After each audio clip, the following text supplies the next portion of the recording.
Tiempo ya para la entrevista en TPA Noticias Matinal. Hoy recibimos a Carmen de la Rosa, presidenta del CERMI, Comité Español de Representantes de Personas con Discapacidad, presidenta del CERMI en Asturias.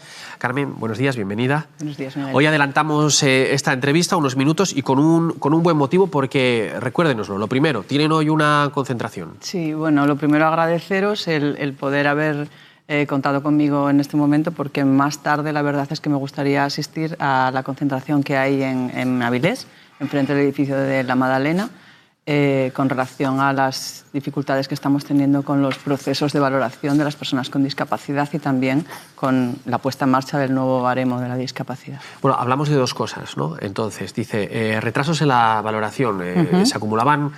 El último recuento, corríjame, más de año y medio incluso, ¿no? Sí, hay personas que incluso llegan hasta los 3 años de tardanza en la valoración de la discapacidad. Eso genera muchísimas dificultades a la hora de, bueno, pues de abordar sus derechos como ciudadanos con discapacidad, que tienen unos beneficios por tener discapacidad y que no se están reconociendo por culpa de la situación de atasco tan brutal que hay en los centros de valoración en general. En su momento el Principado había anunciado un refuerzo en ese servicio. ¿No ha funcionado o no ha llegado ese refuerzo? Se nos promete que están en ello, que la situación es compleja, que hay falta de recursos, sobre todo de personal sanitario, con relación a doctores o a médicos que tienen que facilitar en esos procesos de valoración sus informes técnicos, y que de ahí viene pues, la tardanza. Nosotros somos muy de esperar. Las personas que trabajamos o que tenemos familiares con personas con discapacidad somos muy buenos, creo. Esperamos mucho, pero llega un momento en que ya no se puede esperar más. ¿Cuántas personas pueden estar afectadas por este retraso? Hay muchísimos expedientes, hay miles de expedientes afectados. Yo no sé exactamente cuál es el número, pero sí sé que el tiempo se está ya demorando mucho y que hay una necesidad urgente de que se pongan manos a la obra con este tema. Claro, estamos hablando, usted decía, de derechos, pero pongámosles nombre a esos derechos, ¿no? Estamos hablando de gente que a lo mejor no puede recibir una ayuda para un tratamiento o una reducción de jornada o incluso una incapacidad, ¿no? Claro, sí, incluso los menores, cuando tienen discapacidad, tienen ciertos derechos también reconocidos dentro de lo que es el sistema educativo, o incluso pueden acceder a becas de necesidades educativas específicas a través del Ministerio de Educación, que se nos va a complicar mucho si esas discapacidades no llegan. También personas adultas que puedan acceder a una plaza de empleo público y que están específicamente destinadas para ellos, no podrán acceder si no tienen esa tarjeta de discapacidad. Sí, por ejemplo, los niños que tengan reconocida una discapacidad tienen puntos extras para la matriculación en las escuelas, en los colegios, que estamos en ese proceso ahora, y eso se hace a los 3 años. Si me dice usted que hay un retraso de 3 años, puede haber niños que necesitan ir a una escuela en concreto y que se quedan sin ese derecho. Sí, en los niños no hay tanto retraso como hay en los adultos. No hay tanto, pero también hay retraso. Y el problema de los escolares es grave porque eso implica una pérdida de derechos de recursos educativos en los centros escolares. Hablábamos de 2 temas por los que se hace esta concentración. Uno era el retraso en la valoración de la discapacidad. ¿El otro, me decía? Sí, el otro es el nuevo baremo de discapacidad. Es algo que se está negociando a nivel nacional también y que implica a todas las comunidades autónomas de cara a las propias normativas. Hoy, además, es el día que se conmemora la Convención Internacional sobre los Derechos de las Personas con Discapacidad, que se firmó hace unos 15 años y que los Estados miembros firmaron para que todas las legislaciones de los países y las comunidades autónomas, que son las que rigen en España, hicieran políticas que tuvieran que ver con que esos derechos se cumplan. Bueno, es verdad que la legislación avanzó mucho en estos años, en estos 15 años, pero la legislación avanza en los papeles y a la hora de ejecutarla ahí es donde tenemos problemas, porque de poco nos sirve tener estrategias que realmente recogen los derechos si luego no se ponen encima de la mesa planes de acción con presupuestos acordes a esas estrategias que queremos lograr, ¿no? Ahora, del nuevo baremo de discapacidad, ¿ya está hecho o se está definiendo ahora y eso ustedes quieren influir? Necesitamos que se ponga en marcha ya, porque es algo que está influyendo continuamente en las valoraciones. Y sobre todo en esta pandemia, que se hicieron valoraciones incluso sin ver a las personas, que de forma automática es verdad que estábamos sujetos a unas condiciones muy complicadas, ¿no? Evidentemente la pandemia pues, transformó toda la relación de las instituciones con las personas, incluso de las entidades con las personas. Hubo entidades que componen el CERMI que tuvieron que transformar los servicios presenciales en digitales, y lo tuvimos que hacer en tiempo récord porque de repente la pandemia nos pilló. Nos gustaría que la Administración tuviera esa agilidad, ¿no? en ser capaz de acoplarse a la situación que tenemos en cada momento y de tomarnos en cuenta, porque somos, las personas con discapacidad, el casi 13% de la población, con lo cual eso es un número muy elevado. El CERMI aglutina 10 entidades, algunas de ellas son federaciones, que están trabajando directamente con 20.000 personas en Asturias, que tienen más de 1.000 plazas concertadas, que más de la mitad de las personas que trabajan en el CERMI, en las entidades del CERMI, más de la mitad son personas con discapacidad. Y es importante que se nos tenga en cuenta, que se valore el trabajo y que se nos contemple desde un punto de vista de cooperación y colaboración con las entidades. No me gusta protestar, no nos gusta protestar. Aunque el comité es un representante de personas con discapacidad, realmente nuestra labor no nos gustaría que fuera la protesta continua. Lo que queremos es cooperar y colaborar y que las cosas realmente funcionen porque lo dice la ley, no porque lo digamos nosotros. Ustedes básicamente en este nuevo baremo lo que piden es que se cumpla la ley, que haya agilidad y que se les tenga en cuenta. Sí. Son las principales reivindicaciones. Sí, eso con relación al tema de discapacidad, que es lo que nos va a llevar hoy a Avilés, a una convocatoria organizada por COCENFE, que es una de las entidades del CERMI. Eso es lo de hoy. Pero la situación que tenemos ahora mismo en Asturias y que viene arrastrando desde hace mucho tiempo va por otra línea que es muy importante, que es la deuda que se nos tiene todavía muy preocupados. ¿Son como 2 millones de euros?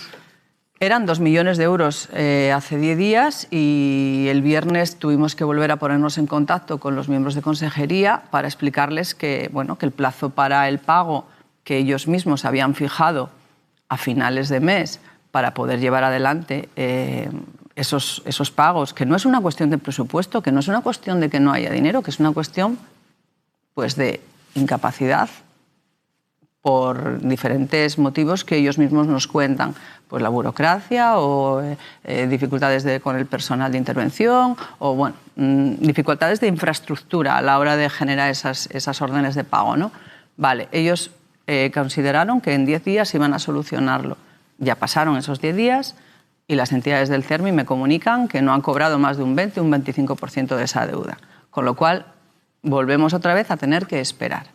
Pero es que llevamos así tanto tiempo. Es que la ley del concierto social se aprobó en 2019. Vale que luego llegó la pandemia, pero es que se nos prometió en 2020 que se pondría en marcha de una forma lo más ágil posible. En 2021 fijaron una fecha que fue en septiembre para iniciar el concierto social. ¿Qué es el concierto social? Es una fórmula financiera a través de la cual las entidades que trabajamos con personas con discapacidad vamos a poder llevar adelante la estructura de nuestras entidades de una manera más solvente económicamente y no tener que estar sujetos a las variabilidades continuas. Bueno, eso no ha ocurrido. El concierto social no está puesto en marcha y ahora mismo tenemos un problema grave con eso. O sea, tenemos un problema de deuda y tenemos un problema de que la fórmula de estabilidad financiera no arranca. Digamos, hay un problema a corto y a corto y medio plazo, ¿no? Exacto. Pero claro, a corto plazo, ¿qué implica? Es decir, hay, dice usted, 20.000 personas en Asturias con discapacidad, 1.000 plazas de personas que utilizan centros concertados. No está garantizado la atención a estas personas, ¿entiende? Ahora mismo estamos al límite. O sea, si no se realizan los pagos ya, no sabemos si vamos a poder pagar las nóminas de las personas que atienden, de los trabajadores que atienden a las personas con discapacidad. Estamos hablando de psicólogos, pedagogos, fisioterapeutas, cuidadores, de todo tipo de personas técnicas que trabajan en nuestras entidades. No somos empresas privadas que podamos diversificar producto. No somos empresas privadas que podamos decir, bueno, no nos está funcionando este producto, vamos a tirar por otro sitio. No, no. Nosotros somos entidades sin ánimo de lucro, algunas declaradas de utilidad pública, que hemos concertado unos servicios con la Administración y que la Administración no nos está pagando. Sí, a ver, Permítame, porque yo quiero que la gente en casa, y si nos escucha alguien que sea responsable de esto, lo oiga, ¿no? Claro, el problema real al que nos enfrentamos es que una persona que tiene que recibir un tratamiento, se me ocurre, una fisioterapia para su día a día, para vivir, o una persona que va a un centro todos los días a comer, se queda sin comer o se queda sin su tratamiento, lo que agrava la situación y más y más y más. Exacto. Lo que puede pasar es que llegue un momento de quiebra. O sea, lo que puede pasar es que no podamos pagar a las personas que atienden a las personas con discapacidad y entonces tengamos que darles pues las llaves a la administración y decirles, señores, nosotros no tenemos dinero para poder asumir los costes que ustedes nos han contratado. Entonces háganlo ustedes. ¿Qué les han dicho el viernes? ¿Ustedes ya les reclamaron ese dinero? Sí. Había de plazo 10 días, terminaban el viernes, les han pagado un 20, un 25%. Sí. La respuesta sigue siendo la misma, que el dinero está, pero... Exacto. La respuesta sigue siendo darnos unos días, darnos esto se va a solucionar, estamos en ello. No nos debaten nada, no nos discuten nada. No hay debate, no, evidentemente, porque es verdad. Entonces es cuestión de darles más tiempo. ¿Cree usted que alguien debería dimitir? Es que yo no soy quien para tomar ese tipo de afirmaciones, porque yo creo que yo represento a entidades que trabajan muchísimo. Que en pandemia hemos trabajado lo infinito y más allá. Y yo no soy política. Yo solo soy representante de entidades que estamos y que queremos trabajar. Si las personas que son las que tienen que tomar decisiones no las están tomando por la razón que sean y ellos consideran que tienen que tomar otro camino, pues serán sus decisiones. No, perdone, porque ahora le escucho, ¿no? Y al principio usted decía que esto parece que la explicación puede ser que hay cierta incapacidad dentro de la administración para hacer ese pago. Pero ahora dice usted, parece que se quieren tomar otras decisiones. ¿Cuál es el motivo entonces de que esto no se pague? Es que eso se lo hemos preguntado. ¿Pero usted ve algo oculto? No sé, es que se lo hemos preguntado. Es que hace muchos meses, en las primeras reuniones del 2021, agosto 2021, septiembre, hemos estado reunidos porque hubo un proceso cuando yo llegué a CERMI, esto fue en junio de 2021, y hubo un proceso como de silencio, ¿no? Como de dificultades de interlocución, ¿no? Y, bueno, no es comprensible. O sea, un comité de representantes de personas con discapacidad en una región está continuamente hablando con el gobierno, en todas las regiones. Entonces, aquí lo que esperábamos era un poco más de interlocución y, bueno, lo conseguimos mínimamente. Y lo primero que preguntamos fue, ¿pero pasa algo? ¿Pero pasa algo para que no se lleven adelante acciones básicas, lógicas? Mire, la última pregunta, o dos preguntas en una, ¿no? No sé si tienen cuantificado a cuántas personas afecta en concreto. A lo mejor, bueno, no sé si a las 20.000 o a los 1.000 usuarios estos retrasos. Y segundo, ¿es cierto que la única manera de conseguir este dinero es reclamarlo en el juzgado? Hay algunas facturas de 2019-2020 de entidades que pertenecen a CERMI de servicios concretos, de asistencia concretamente de intervención temprana, que no tienen paraguas jurídico para que podamos reclamarlo de otra manera. Tenemos que ir directamente al juzgado, porque no había contratos concretos para poder llevar adelante esos servicios y los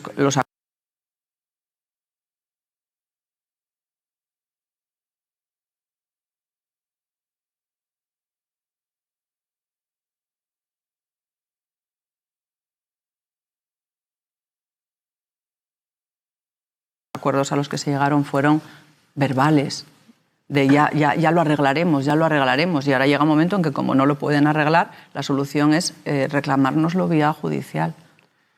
¿Cuántos usuarios, cuántas personas con discapacidad pueden estar afectadas por estos impagos? Si tenemos más de 1.000 plazas concertadas con la Administración y todos los trabajadores que trabajan en esas plazas, pues estamos sumando pues, 2.000, 3.000, 4.000 personas afectadas por esta situación. Claro, usted me suma a los trabajadores, que lógicamente si no se cobra a las empresas, se van a la calle. Exacto. 3.000 personas en Asturias. Bueno, pues Carmen de la Rosa, presidenta de CERMI, Comité Español de Representantes de Personas con Discapacidad en Asturias. Recuérdenos, ¿esa concentración hoy en Avilés? Sí, hay una concentración enfrente del edificio de la Magdalena en Avilés, ahora a las 11. Más que justa. Esperemos, nosotros seguiremos preguntando a la Administración qué pasa con estos pagos y esperemos poder dar buenas noticias pronto. Muchas gracias por habernos acompañado hoy. Muchas gracias, Miguel. Gracias a todos.